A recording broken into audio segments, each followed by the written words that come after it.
നമസ്കാരം. വചനസമീക്ഷയിലേക്ക് സ്വാഗതം. ഇന്നത്തെ ചിന്തയ്ക്ക് വേണ്ടി ഞാൻ എടുത്തിരിക്കുന്ന വേദഭാഗം 1 കൊരിന്ത്യർ 15:10.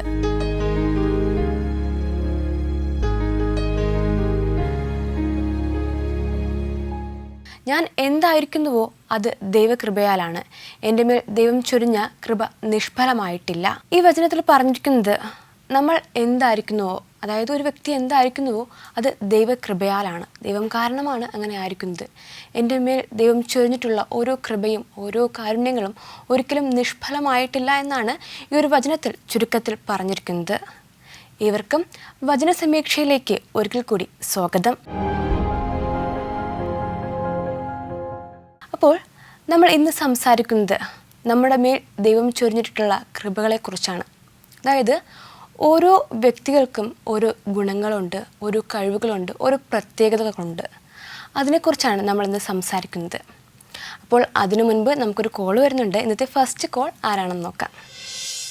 ഹലോ, വചനസമീക്ഷയിലേക്ക് സ്വാഗതം. ആരാണ്? എൻ്റെ പേര് ബോബി എന്നാണ്. ബോബി ചേട്ടൻ എവിടെ നിന്നാണ് വിളിക്കുന്നത്?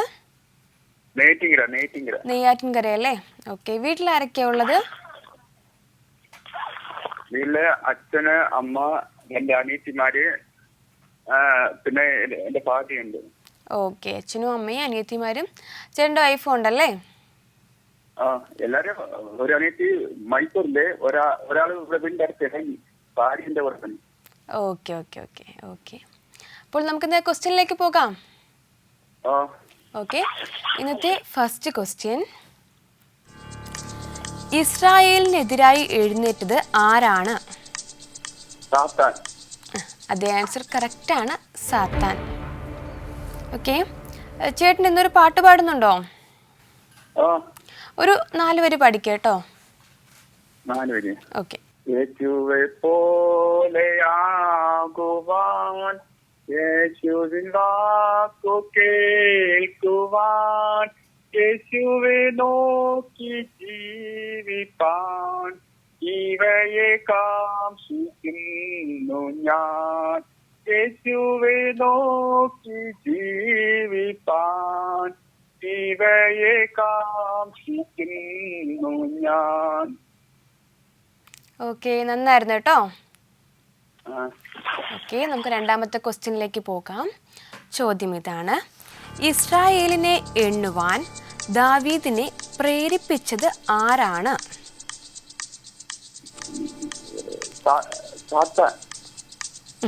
അതെ, ആൻസർ കറക്റ്റാണ്, സാത്താൻ. ഇനി ചേട്ടൻ്റെ ബൈബിളിൽ ഇഷ്ടപ്പെട്ട ഏതെങ്കിലും ഒരു കഥാപാത്രത്തെ കുറിച്ച് പറയാമോ? പറയാം. മറിയ. ഓക്കെ. എന്തുകൊണ്ടാണ് മറിയ ഇഷ്ടം? അവരുടെ ശരീരത്തിൽ 7 ഭൂതങ്ങൾ ഉണ്ടായിരുന്നു. യേശു അവരുടെ ശരീരത്തിൽ ആ ഭൂതങ്ങളെ പുറത്താക്കി. പിന്നെ യേശുവിന്റെ കാൽപാദത്തിലെ തലമുടി കൊണ്ട് തുടച്ച് ശരീരം കൊണ്ട് തുടച്ചു. പിന്നെ യേശുവിനെ ഉയർത്തുന്നതിന് ശേഷം ആദ്യം കാണുവാനുള്ള ഭാഗ്യം ലഭിച്ചത് മഗ്ദല കത്തി മറിയക്കാണ്. ആദ്യമായിട്ട് യേശു ഉയർത്തുന്നതിന്റെ വിവരം അറിയിച്ചതും മഗ്ദല കത്തി മറിയ. പിന്നെ ലാസന്റെ സഹോദരിയും കൂടെ. Okay okay. അപ്പോൾ നമുക്കിനി അടുത്ത ക്വസ്റ്റ്യനിലേക്ക് പോകാം. മൂന്നാമത്തെ ചോദ്യം, എവിടെയുള്ള ഇസ്രായേലരെ എണ്ണുവാനാണ് ദാവീദ് പറഞ്ഞത്? മുതൽ ദാൻ വരെയുള്ള. അതെ അതെ, ആൻസർ കറക്റ്റാണ്, ബേർഷേബ മുതൽ ദാൻ വരെയുള്ളവരെ. കറക്റ്റാണ് കേട്ടോ. ഇനി ബൈബിളിൽ ഒരു വചനം കൂടി പറയാമോ? തന്റെ ഏകജാതനായ പുത്രനിൽ വിശ്വസിക്കുന്ന ഏവനും നശിച്ചു പോകാതെ നിത്യജീവൻ പ്രാപിക്കണമെന്ന് ദൈവം അവനെ നൽകുവാൻ തക്കണ ലോകത്തെ സ്നേഹിച്ചു. ഓക്കെ, നല്ലൊരു വചനമായിരുന്നു. ഇനി അവസാന ക്വസ്റ്റ്യനിലേക്ക് പോകാം. 4ാമത്തെ ചോദ്യം, ഇസ്രായേലരെ എണ്ണി അവരുടെ സംഖ്യ അറിയുവാൻ ദാവീദ് ആരോടാണ് പറഞ്ഞത്? യോവാബിനോടും പിന്നെ ആരോടാണ്? യോവാബിനോടും ദാസന്മാരോടും. ജനത്തിന്റെ ദാസന്മാരാണോ? അതെ. ജനത്തിന്റെ പ്രഭുക്കന്മാരാണ് കേട്ടോ. ആ ഓക്കെ, അപ്പോൾ എന്തായാലും ആൻസർ കറക്റ്റാണ്. യോവാബിനോടും ജനത്തിന്റെ പ്രഭുക്കന്മാരോടും കറക്റ്റാണ് കേട്ടോ. പ്രഭുക്ക അവസാനം തെറ്റി. ആ, പക്ഷേ യോവാബ് കറക്റ്റാണ്. അതെ. ഓക്കെ ഓക്കെ, എന്തായാലും ഇന്ന് വിളിച്ചതിൽ ഒത്തിരി സന്തോഷം. ഇനിയും വിളിക്കണം കേട്ടോ. Okay, thank you. ഇപ്പോൾ നെയ്യാറ്റിൻകരയിൽ നിന്നും ബോബി ചേട്ടനാണ് വിളിച്ചത്. ചേട്ടൻ എല്ലാ ക്വസ്റ്റ്യനും കറക്റ്റായിട്ട് തന്നെ ആൻസർ ചെയ്തിട്ടുണ്ടായിരുന്നു. ഒരു പാട്ടുപാടി, പിന്നെ ഒരു വചനം പറഞ്ഞു, ബൈബിളിലെ മറ്റു ചില കാര്യങ്ങൾ സംസാരിച്ചു. നല്ലൊരു കോളായിരുന്നു. അപ്പോൾ നമ്മളിന്ന് സംസാരിക്കുന്നത് ഓരോ വ്യക്തികൾക്കും, അതായത് ഏതൊരു വ്യക്തിയെ എടുത്താലും അവർക്ക് അവരുടേതായ ചില മൂല്യങ്ങളുണ്ട്, അവരുടേതായ ചില കഴിവുകളുണ്ട്, മറ്റുള്ളവരിൽ നിന്നും വ്യത്യസ്തപ്പെടുന്ന എന്തെങ്കിലും കാര്യം കാണും. പക്ഷേ ചില സമയങ്ങളിലൊക്കെ നമ്മൾ വിചാരിക്കും നമ്മളെ കൊണ്ട് ഒരു കഴിവില്ലാത്ത വ്യക്തിയാണ്, നമ്മൾ ആർക്കും വേണ്ട, ഉപയോഗശൂന്യമാണ് എന്നിങ്ങനെയുള്ള ചില ചിന്തകൾ ആരുടെയെങ്കിലും മനസ്സിൽ വരും. അപ്പോൾ ഇതുമായിട്ട് ബന്ധപ്പെടുത്തിയിട്ടുള്ള ഒരു ചെറിയൊരു സ്റ്റോറി എന്ന് പറയാം. അപ്പോൾ നമുക്കിനി നേരെ സ്റ്റോറിയിലേക്ക് കടക്കാം. അപ്പോൾ ഒരു ക്ലാസ് മുറിയിൽ അധ്യാപകൻ, പിന്നെ അധ്യാപകന് പ്രിയപ്പെട്ട കുറച്ച് കുട്ടികൾ. അപ്പോൾ ഈ അധ്യാപകൻ ഓരോ ദിവസവും പഠിപ്പിക്കുന്നതിനോടൊപ്പം തന്നെയാണ് ഇവർക്ക് മറ്റു ചില നല്ല ഉപദേശങ്ങൾ പറഞ്ഞു കൊടുക്കും, ചില ഗുണപാഠങ്ങൾ പറഞ്ഞു കൊടുക്കും. അവർക്ക് ഒരു ആത്മധൈര്യം നൽകുവാനുള്ള എല്ലാ കാര്യങ്ങളും ഈ അധ്യാപകൻ ചെയ്യുമായിരുന്നു. അതുകൊണ്ട് തന്നെ ഈ ഓരോ കുട്ടികൾക്കും ഈ അധ്യാപകൻ പ്രിയപ്പെട്ടവനായിരുന്നു. അങ്ങനെ ഇരിക്കെ ഒരു ദിവസം ഈ അധ്യാപകൻ ക്ലാസ്സിൽ വന്നതിന് ശേഷം പറഞ്ഞു, നമുക്കിന്ന് പഠിക്കുന്നതിന് മുൻപ് ഞാൻ മറ്റൊരു കാര്യം നിങ്ങളോട് ചോദിക്കാം, അതിന് നിങ്ങൾ കറക്റ്റായിട്ട് തന്നെ മറുപടിയും പറയണമെന്ന് പറയും. അതിനുശേഷം ആ അധ്യാപകൻ അദ്ദേഹത്തിൻ്റെ പോക്കറ്റിൽ നിന്നും ഒരു 500 രൂപ നോട്ടെടുക്കും. അതിനുശേഷം ചോദിച്ചു, ഈ 500 രൂപ നിങ്ങൾക്ക് ആർക്കാണ് വേണ്ടതെന്ന് ചോദിക്കും. അപ്പോൾ എല്ലാ വിദ്യാർത്ഥികളും ഒരുപോലെ കൈപൊക്കിയിട്ട് പറയും, തനിക്ക് വേണം, തനിക്ക് വേണമെന്ന്. അപ്പോൾ അധ്യാപകൻ ചോദിച്ചു, ഈ 500 രൂപ നിങ്ങൾക്ക് എല്ലാവർക്കും വേണമല്ലേ? അപ്പോൾ വീണ്ടും അവർ പറയുന്നുണ്ട്, ഒരേ സ്വരത്തിൽ എല്ലാവരും പറയുന്നുണ്ട് എനിക്ക് വേണമെന്ന്.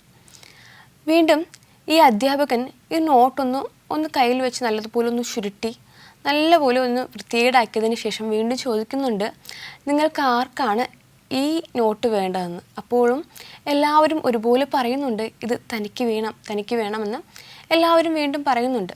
അപ്പോൾ അധ്യാപകൻ ചോദിച്ചു, ഈ നോട്ട് മുമ്പത്തെ പോലെ അല്ല, അത് ഒരുപാട് ചുളിവുകൾ പറ്റിയിട്ടുണ്ട്, എൻ്റെ കയ്യിലിടുന്ന അത്രത്തോളം അതിന് ചുരുട്ടിട്ടുണ്ട്, അത് കുറച്ചൊക്കെ ഇല്ലാതായിട്ടുണ്ട്, നിങ്ങൾക്കിത് വേണമോ, ആർക്കെങ്കിലും വേണമോ, ആർക്കെങ്കിലും വേണ്ടാതെ ഉണ്ടോ എന്ന് വീണ്ടും ഇങ്ങനെ എടുത്തെടുത്ത് റിപ്പീറ്റ് ചെയ്ത് ചോദിക്കുന്നുണ്ട്. അപ്പോഴും എല്ലാ വിദ്യാർത്ഥികളും ഒരുപോലെ പറയുകയാണ്, ഈ നോട്ട് തനിക്ക് വേണം, ഈ നോട്ട് വേണമെന്ന് വീണ്ടും ഇതേ ആവശ്യം തന്നെയാണ് ഓരോ വിദ്യാർത്ഥികളും ഉന്നയിക്കുന്നത്. അപ്പോൾ വീണ്ടും അധ്യാപകൻ വിചാരിച്ചു, ഒന്നും കൂടെ ഈ നോട്ട് നല്ലതുപോലെ ചുരുട്ടി തൻ്റെ പോക്കറ്റിലിട്ടു, വീണ്ടും ചുരുട്ടി വീണ്ടും ചോദിക്കുന്നുണ്ട്, ഇത് മുൻപുള്ളതിനേക്കാളും ഒന്നും കൂടെ ഇല്ലാതായിട്ടുണ്ട്, നല്ലതുപോലെ ചുളിവുകൾ വീണിട്ടുണ്ട്, ആർക്കെങ്കിലും ആവശ്യമുണ്ടോ, അതോ ഇനി ആർക്കെങ്കിലും വേണ്ടാതെ ഉണ്ടോ എന്ന് ചോദിക്കുമ്പോൾ വീണ്ടും വിദ്യാർത്ഥികളെല്ലാവരും പറയുന്നത് ആ പൈസ വേണം, ആ കാശ് ആവശ്യമുണ്ടെന്നാണ്. അതിനുശേഷം ഈ അധ്യാപകൻ ഈ നോട്ട് നിലത്തിട്ട് ചവിട്ടുകയാണ്. നിലത്തിട്ട് ചവിട്ടി അതിൽ ഒരുപാട് അത്രത്തോളം ചവിട്ടി വീണ്ടും കുറച്ചും കൂടി ഇല്ലാതായി. അതിനുശേഷം വീണ്ടും ഈ നോട്ട് എടുത്തുയർത്തി കാണിച്ചതിന് ശേഷം കുട്ടികളോട് ചോദിക്കുന്നുണ്ട്, ആർക്കെങ്കിലും ഈ നോട്ട് ആവശ്യമുണ്ടോ, മുൻപത്തെക്കാളും ആദ്യം ഇരുന്ന അവസ്ഥയെക്കാളും ഒരുപാട് അഴുക്കുകൾ പറ്റിയിട്ടുണ്ട്, ഒരുപാട് ചുളിവുകൾ പറ്റിയിട്ടുണ്ട്, ഒത്തിരി ഇല്ലാതായിട്ടുണ്ട്, നിങ്ങൾക്ക് ആർക്കെങ്കിലും ആവശ്യമുണ്ടോ എന്ന് വീണ്ടും റിപ്പീറ്റ് ചെയ്ത് ചോദിക്കുമ്പോൾ വിദ്യാർത്ഥികളെല്ലാവരും ഒരുപോലെ പറയുന്നത് ആവശ്യമുണ്ടെന്നാണ്. അതിനുശേഷം ഇത്രയും കഴിഞ്ഞതിന് ശേഷം ഈ അധ്യാപകൻ ഈ കുട്ടികളോട് ഒരു കാര്യം ചോദിക്കുന്നുണ്ട്. അതെന്താണെന്ന് ഞാൻ പറയാം. അതിനു മുൻപ് നമുക്ക് വീണ്ടും ഒരു കോൾ വരുന്നുണ്ട്. ഈ രണ്ടാമത്തെ കോൾ ആരാണെന്ന് നോക്കാം. ഹലോ, വചന സമീക്ഷയിലേക്ക് സ്വാഗതം. ആരാണ്? ഓക്കെ, എലിയമ്മ ആൻറ്റി ആണല്ലേ? ഓക്കെ, ആൻറ്റി സുഖമായിട്ടിരിക്കുന്നോ? ഓക്കെ ഓക്കെ, അപ്പോൾ നമുക്ക് എന്താ ക്വസ്റ്റ്യനിലേക്ക് പോകാം. ഫസ്റ്റ് ക്വസ്റ്റ്യൻ, യഹോവ ചെയ്ത എന്തൊക്കെ കാര്യങ്ങളാണ് നാം ഓർത്തുകൊള്ളേണ്ടത്?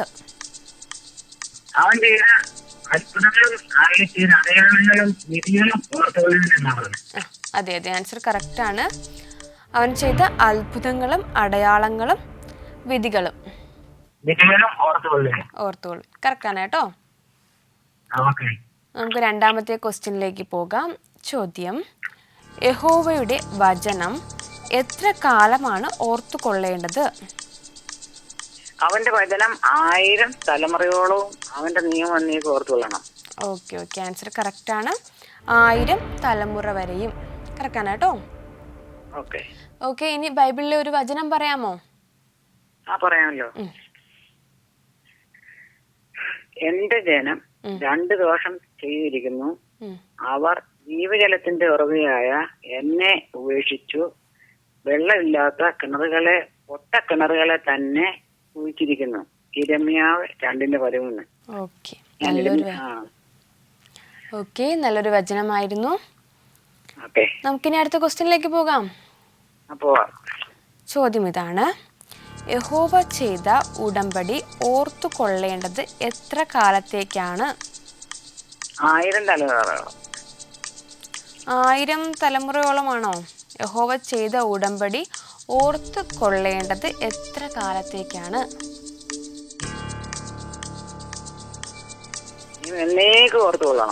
അതെ, ആൻസർ കറക്റ്റാണ്. എന്നേക്കും ഓർത്തുകൊള്ളണം. കറക്റ്റാണ് കേട്ടോ.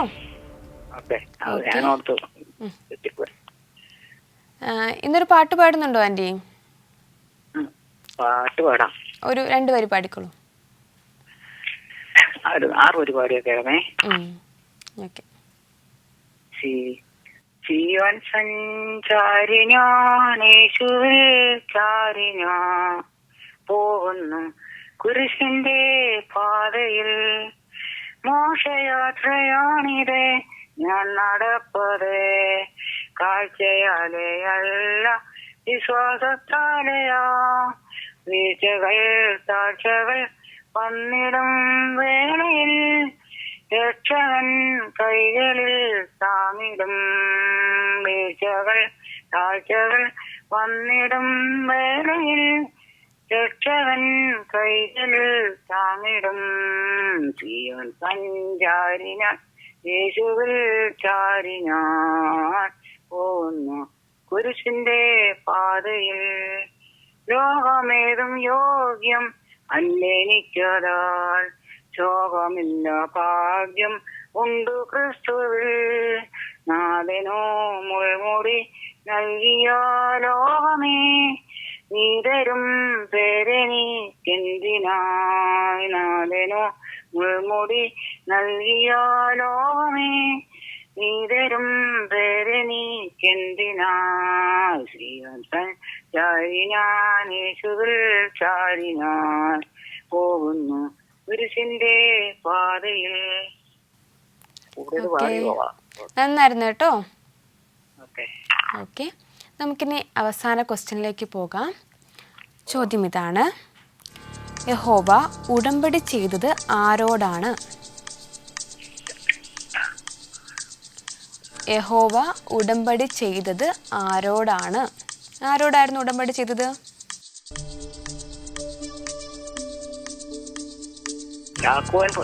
അവന്റെ ദാസനായ ഇസ്രായേലിന്റെ യാക്കോബിന്റെ പുത്രന്മാരോടും. യാക്കോബിന്റെ പുത്രന്മാരോടാണോ ചെയ്ത അടയാളങ്ങളും വിധികളും ഓർത്തു പോയി? ഉടമ്പടി ചെയ്ത ആ ഒരു വ്യക്തി ആരാണ്? വ്യക്തിയുടെ പേരെന്താ? അബ്രഹാമിനോട്.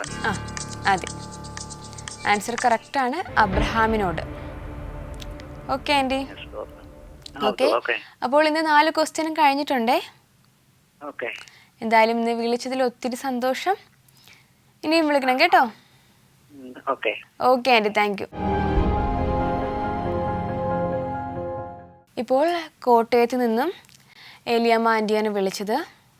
ആൻറ്റി എല്ലാ ക്വസ്റ്റ്യനും അറ്റൻഡ് ചെയ്തു, അതുപോലെ തന്നെ ഒരു പാട്ട് പാടി, ബൈബിളിൽ ഒരു വചനം പറഞ്ഞു. നല്ലൊരു കോളായിരുന്നു. അപ്പോൾ നമ്മൾ ആ അധ്യാപകനെയും അതുപോലെ തന്നെയാണ് വിദ്യാർത്ഥികളെയും കുറിച്ചാണ് പറഞ്ഞു വന്നത്. അപ്പോൾ ഒരു 500 രൂപ നോട്ട് ആ വിദ്യാർത്ഥികൾക്ക് കാണിച്ചു കൊടുത്തതിന് ശേഷം നിങ്ങൾക്ക് വേണമോ എന്ന് ഒരുപാട് തവണ ഈ അധ്യാപകൻ ചോദിക്കുകയായിരുന്നു. 3 തവണ വ്യത്യസ്തമായ രീതിയിൽ അധ്യാപകൻ ചോദിച്ചു. അപ്പോഴൊക്കെയും വിദ്യാർത്ഥികൾ ഒരുപോലെ പറഞ്ഞത് തങ്ങൾക്ക് ആ നോട്ട് ആവശ്യമാണ്, തനിക്ക് വേണമെന്നാണ് എല്ലാവരും ഒരുപോലെ പറഞ്ഞത്. ഒടുവിൽ എല്ലാവരും വീണ്ടും തന്നെ ഇത് ആവർത്തിച്ചപ്പോൾ അധ്യാപകൻ പറഞ്ഞു, നിങ്ങൾ എന്തുകൊണ്ടാണ് ഈ നോട്ട് നല്ല നോട്ടായിരുന്നപ്പോഴും അതുപോലെ തന്നെയാണ് ഞാൻ ഒരുപാട് ചുരുട്ടി വീണ്ടും ഒരുപാട് അഴുക്കായി ഞാൻ നിലത്തിട്ട് ചവിട്ടിയിട്ട് പോലും നിങ്ങളത് വേണമെന്ന് വീണ്ടും വീണ്ടും ഒരുപോലെ പറഞ്ഞത് എന്തുകൊണ്ടാണെന്ന് ചോദിക്കുമ്പോൾ ഈ വിദ്യാർത്ഥികളൊക്കെ പറയുന്നുണ്ട്, അത് എന്തൊക്കെ ആയാലും അത് 500 രൂപ നോട്ടാണ്, അതിനെപ്പോഴും ഒരു വാല്യൂ ഉണ്ട്, അതുകൊണ്ടാണ് വേണമെന്ന് പറഞ്ഞത്. അത് എത്ര ചുരുട്ടിയാലും അത് നമ്മൾ വീണ്ടും ഒന്ന് നേരെയാക്കിയിട്ട് കൊണ്ട് കടയിൽ കൊടുത്താൽ അല്ലെങ്കിൽ നമുക്ക് എന്തെങ്കിലും ഒരു ആവശ്യത്തിന് വേണ്ടി അത് ഉപയോഗിക്കാം എന്നായിരുന്നു ഓരോ വിദ്യാർത്ഥികളും പറഞ്ഞത്. അതുകൊണ്ടാണ് ഞങ്ങളെല്ലാവരും ഒരുപോലെ 500 രൂപ നോട്ട് ആവശ്യമാണെന്ന് അധ്യാപകരോട് പറഞ്ഞതെന്ന് വിദ്യാർത്ഥികൾ പറയുന്നുണ്ട്. അപ്പോൾ ഈ അധ്യാപകൻ വീണ്ടും ഈ വിദ്യാർത്ഥികളോട് ചോദിക്കുന്നുണ്ട്, നിങ്ങൾക്ക് മനസ്സിലായോ, ഈ 500 രൂപ നോട്ടിന് ഒരു മൂല്യമുണ്ടെന്ന് മനസ്സിലായല്ലോ. നിങ്ങൾ ആരെങ്കിലും ഒക്കെ എപ്പോഴെങ്കിലും ചിന്തിച്ചിട്ടുണ്ടോ, ഞാൻ വളരെയധികം പഠിക്കാത്തൊരു വ്യക്തിയാണ്, എനിക്ക് കഴിവുകൾ കുറവാണ്, അല്ലെങ്കിൽ അങ്ങനെ മറ്റു ചില രീതിയിൽ എന്തെങ്കിലും നിങ്ങൾ ചിന്തിച്ചിട്ടുണ്ടോ എന്ന് ചോദിക്കുമ്പോൾ ഒട്ടുമിക്ക വിദ്യാർത്ഥികളും പറയുന്നുണ്ട് ഒരുപാട് അവസരങ്ങളിൽ അങ്ങനെ ചിന്തിച്ചിട്ടുണ്ട്. ക്ലാസ്സിൽ ഫസ്റ്റ് ആവാൻ പറ്റാത്ത അവസരങ്ങളിൽ, നല്ലതുപോലെ പഠിക്കാൻ പറ്റാത്ത അവസരങ്ങളിൽ, ചില സമയങ്ങളിൽ ഏതെങ്കിലും പ്രോഗ്രാമിന് ആഗ്രഹിച്ച രീതിയിൽ പാർട്ടിസിപ്പേറ്റ് ചെയ്യാൻ പറ്റാത്ത അവസരങ്ങളിലൊക്കെ ഇങ്ങനെ ചിന്തിക്കാറുണ്ടെന്ന് ചില വിദ്യാർത്ഥികൾ പറഞ്ഞപ്പോൾ ഈ അധ്യാപകൻ പറഞ്ഞു, ഈ 500 രൂപ നോട്ടിനൊരു മൂല്യമുണ്ടെന്ന് നിങ്ങൾക്കറിയാമല്ലോ, അതുപോലെ തന്നെയാണ് നിങ്ങളുടെ ജീവിതത്തിൽ ഓരോ രീതിയിൽ നിങ്ങൾക്ക് മൂല്യമുണ്ട്. ചിലപ്പോൾ നിങ്ങൾ നല്ലതുപോലെ പഠിക്കുന്ന ഒരു വിദ്യാർത്ഥിയായിരിക്കും, അല്ലെങ്കിൽ നിങ്ങൾക്ക് കലാപരമായ എന്തെങ്കിലും കഴിവുകൾ കാണും, അങ്ങനെ എന്തെങ്കിലും ഒരു കഴിവ് നിങ്ങൾക്ക് കാണും. ചില സമയങ്ങളിൽ നിങ്ങളത് കാണാതെ പോകുന്നതായിരിക്കും. അപ്പോൾ നല്ലതുപോലെ പഠിക്കാൻ കഴിവുള്ള വ്യക്തിയാണെങ്കിൽ പഠിക്കുക, അതല്ല മറ്റേതെങ്കിലും രീതിയിലുള്ള കഴിവുകൾ ഉണ്ടെങ്കിൽ അത് വിനിയോഗിച്ചാൽ നിങ്ങളുടെ ജീവിതത്തിൽ ഇതെപ്പോഴും നല്ലതായിരിക്കും. അല്ലാതെ ആരെങ്കിലും നമ്മളെന്തെങ്കിലും പറഞ്ഞാൽ അതാലോചിച്ച് ഒരിക്കലും മനസ്സ് വിഷമിപ്പിക്കരുതെന്ന് കൂടി ആ വിദ്യാർത്ഥികളോട് ഒരു അധ്യാപകൻ ഉപദേശം പോലെ പറയും. അപ്പോൾ അതെല്ലാവരും ആ ഒരു നല്ലൊരു ഉപദേശം എല്ലാ വിദ്യാർത്ഥികളും ഒരുപോലെ സ്വീകരിക്കുകയും ഇനി എപ്പോഴും ആരെങ്കിലും എന്തെങ്കിലും കുറ്റം പറഞ്ഞാലും അതൊക്കെയും മനസ്സിൽ വയ്ക്കാതെ നല്ലതുപോലെ മുൻപോട്ട് പോകും എന്നൊരു ദൃഢമായൊരു നിശ്ചയം ഓരോ വിദ്യാർത്ഥികളും അവരുടെ മനസ്സിലെടുക്കുകയും ചെയ്യുകയാണ്. നമുക്കിനി എന്തായാലും അവസാനമായിട്ടൊരു കോൾ വരുന്നുണ്ട്, ആരാണെന്ന് നോക്കാം. ഹലോ, ഭജന സമീക്ഷയിലേക്ക് സ്വാഗതം. ആരാണ്? ഞാൻ അങ്കമാലിയിൽ നിന്ന് അന്നാമ ബേബി. അങ്കമാലിയിൽ നിന്നും അന്നാമ ആൻറ്റിയാണല്ലേ? അതെ. ഓക്കെ, ആൻറ്റി വീട്ടിലാരൊക്കെയാ ഉള്ളത്? വീട്ടില് ഞാനും ഭർത്താവും മാത്രമേ ഉള്ളൂ. മക്കള് രണ്ടുപേര് പുറത്താ. ഓക്കെ ഓക്കെ ഓക്കെ അപ്പോൾ നമുക്ക് ഇന്ന് ക്വസ്റ്റ്യനിലേക്ക് പോകാം. പോകാലോ. ഓക്കെ, അപ്പോൾ ഇന്നത്തെ ഫസ്റ്റ് ക്വസ്റ്റ്യൻ, തങ്ങൾ ഇസ്രായേലിനോട് പരാജയപ്പെട്ടു എന്ന് അരാമ്യർ കണ്ടപ്പോൾ എന്താണ് അവർ ചെയ്തത്? ദൂതന്മാരെ അയച്ചു. ദൂതന്മാരെ അയച്ചതിന് ശേഷം എന്ത് ചെയ്തു? നദിക്ക് അക്കരെയുള്ള അരാമ്യരെ വരുത്തി. അതെ അതെ, ആൻസർ കറക്റ്റാണ്. അവർ ദൂതന്മാരെ അയച്ച് നദിക്ക് അക്കരെയുള്ള അരാമ്യരെ വരുത്തി. കറക്റ്റാണ് കേട്ടോ. ഓക്കെ ഓക്കെ, ആൻറ്റി ഇന്നൊരു പാട്ട് പാടുന്നുണ്ടോ? പാടാലോ മോളെ. പാടിക്കോളൂ. വന്മയമാമിയുലകിൽ കാൺകത് മായ, വന്മഹിമാർദ്ദന സുഖങ്ങൾ സകലതുമായ, മൺമയമാമിയുലകിൽ കാൺകത് മായ, വന്മഹിമാർദ്ദന സുഖങ്ങൾ സകലതുമായ, മഞ്ഞിൽ നമ്മൾ ജീവിതമോ പുല്ലിനെ പോലെ, ഇന്നു കണ്ടു നാളെ വാടും പൂക്കളെ പോലെ, ധന്യം ധനം ലാഭം കീർത്തി ആ നഷ്ടമാകും, മാന്യമിത്രേരാകെ നമ്മെ പിരിഞ്ഞിനി പോകും, മൺമയമാം ഈ ഉലകിൽ കാൺകത് മായ, വന്മഹിമാ ധനസുഖങ്ങൾ സകലതുമായ. ഓക്കെ, നല്ല പാട്ടായിരുന്നു കേട്ടോ. Thank you. ഓക്കെ, നമുക്കിനി അടുത്ത ക്വസ്റ്റ്യനിലേക്ക് പോകാം. ഹലോ. രണ്ടാമത്തെ ചോദ്യം, നദിക്ക് അക്കരെയുള്ള അരാമ്യ സൈന്യത്തിന്റെ നായകൻ ആരായിരുന്നു?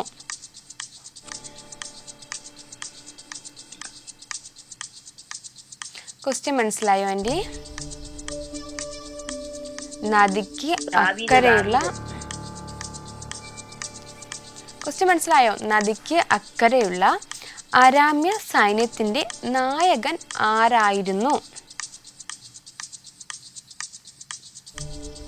ആരായിരുന്നു നായകൻ? ജേബേക്. ആരാണ്? ഷേബേക്കായിരുന്നു. ഷേബേക്കാണോ? ഷേബേക്കാണോ പേര്? പേരൊന്ന് കറക്റ്റ് ഒന്നുകൂടെ നോക്കി നോക്ക്. പേര് കറക്റ്റ് ആണോന്ന്? പേര് ഷേബേക്കാണോന്ന്? ദാവീദോ? ദാവീദല്ല, അവരാരുമല്ല. ഞാൻ ആൻസർ പറഞ്ഞുതരാം ആൻറ്റി. ഹദദേസറിന്റെ സൈന്യാധിപനായ ഷോഫക്ക്. ഞാൻ ശോഭക്കെന്ന് പറഞ്ഞു. ഷേബേക്ക്, അതാണ് ഞാൻ ആന്റിയോട് വീണ്ടും എടുത്തു വെച്ചത്. ഷേബേക്കാണോ ഒന്നുകൂടെ നോക്കൂ, ഒന്നുകൂടെ നോക്കണം.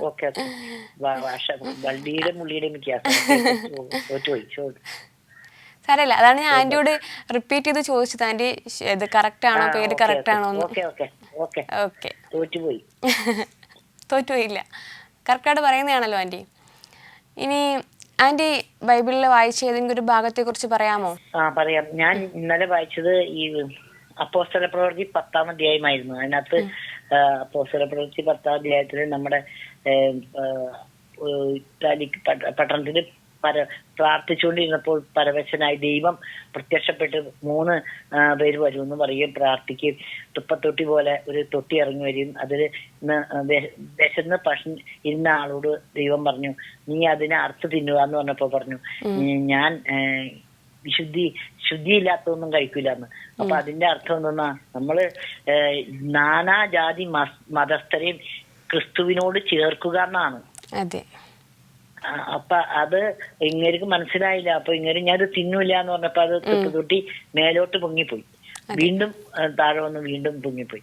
അപ്പൊ നമ്മളിപ്പോ നമ്മൾ ഈ ക്രിസ്തുയേശുവിനോട് ചേരുക എന്ന് പറഞ്ഞാൽ നമ്മള് ജാതി ഏത് ആയിക്കോട്ടെ, നമ്മൾ ക്രിസ്തുവിനെ വിശ്വസിച്ച് നമ്മൾ അങ്ങനെ പ്രാർത്ഥിച്ചു കഴിഞ്ഞാൽ നമ്മളോട് കൂടെ നമ്മൾ ദൈവത്തിനെ ആയി. ഒരുവൻ ക്രിസ്തുവിലായാൽ പുതിയ സൃഷ്ടിയായി, പഴയത് പോയി ഇതാ പുതിയതൊന്ന് വന്നു കഴിഞ്ഞു. നമ്മൾ ക്രിസ്തുവിലാവണം, അല്ലാണ്ട് നമ്മൾ ഈ മതഭ്രാന്തന്മാരും ഒക്കെ ആവാതെ ഇരിക്കാനാണ് എനിക്ക് ഇന്നലെ അത് വായിച്ചപ്പോ കിട്ടിയത്. മനസ്സിലായതല്ലേ? ഓക്കെ, എന്തായാലും ആന്റി വളരെയധികം ദീർഘമായിട്ട് സംസാരിച്ചു. നമുക്ക് അടുത്ത ക്വസ്റ്റ്യനിലേക്ക് പോകാം. 3-ാമത്തെ ചോദ്യം, നദിക്ക് അക്കരെയുള്ള അരാമ്യരെ വരുത്തിയെന്ന് ദാവീദ് അറിഞ്ഞപ്പോൾ എന്താണ് ചെയ്തത്? അവൻ എല്ലാ ഇസ്രായേലോടും യോർദാൻ കടന്ന് അവർക്കെതിരെ ചെന്ന് അവരുടെ നേരെ അണിനിരക്കാൻ പറഞ്ഞു. അതെ, ആൻസർ കറക്റ്റ് ആണ്. എല്ലാ ഇസ്രായേലിനെയും കൂട്ടിവരുത്തി യോർദാൻ കടന്ന് അവർക്കെതിരെ അണിനിരത്തി. കറക്റ്റാണ് കേട്ടോ. ഓക്കെ, ഇനി ഒരു വചനം കൂടി പറയാമോ? ഞാൻ യഹോവയ്ക്കായി കാത്തുകാത്തിരുന്നു, അവരെങ്കിലേക്ക് ചാഞ്ഞു കേട്ടു. നാശകരമായ കുഴിയിൽ നിന്നും കുഴഞ്ഞ ചേറ്റിൽ നിന്നും അവൻ എന്നെ കയറ്റി. എന്റെ കാലുകളെ ഒരു പാറമേൽ നിർത്തി. പുതിയൊരു പാട്ട് എനിക്ക് തന്നു. എന്റെ ദൈവത്തിന്റെ സ്തുതികൾ തന്നെ. സങ്കീർത്തനം 40-ാം അധ്യായം. ഓക്കെ, നല്ലൊരു വചനമായിരുന്നു. നമുക്കിനി അവസാന ക്വസ്റ്റ്യനിലേക്ക് പോകാം. ചോദ്യം, ദാവീദിന്റെ അരാമ്യർക്കെതിരെയുള്ള യുദ്ധത്തിന്റെ ഫലം എന്തായിരുന്നു?